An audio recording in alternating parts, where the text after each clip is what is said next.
Kasaragod Kumbla higher secondary സ്കൂളിൽ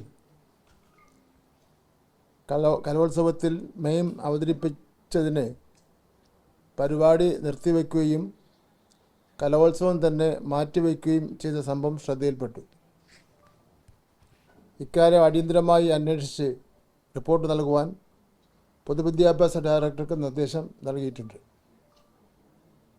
Palestine വിഷയത്തിൽ മെയിം അവതരിപ്പിച്ചതിനാണ് നടപടി എന്നാണ് മനസ്സിലാക്കുന്നത്. ഒരു കാര്യം വ്യക്തമായി തന്നെ പറയാൻ ആഗ്രഹിക്കുകയാണ്.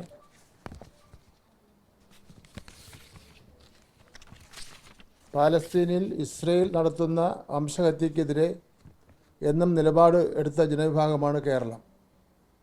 പാലസ്തീനിൽ വേട്ടയാടപ്പെടുന്ന കുഞ്ഞുങ്ങൾക്കൊപ്പമാണ് കേരളം. പാലസ്തീൻ വിഷയത്തിൽ അവതരിപ്പിച്ച മെയിം തടയാൻ ആർക്കാണ് അധികാരം? കുമ്പള സ്കൂളിലെ വിദ്യാർത്ഥികൾക്ക് ഇതേ മെയിം വേദിയിൽ അവതരിപ്പിക്കുവാൻ അവസരം തീർച്ചയായും ഒരുക്കുന്നതാണ്.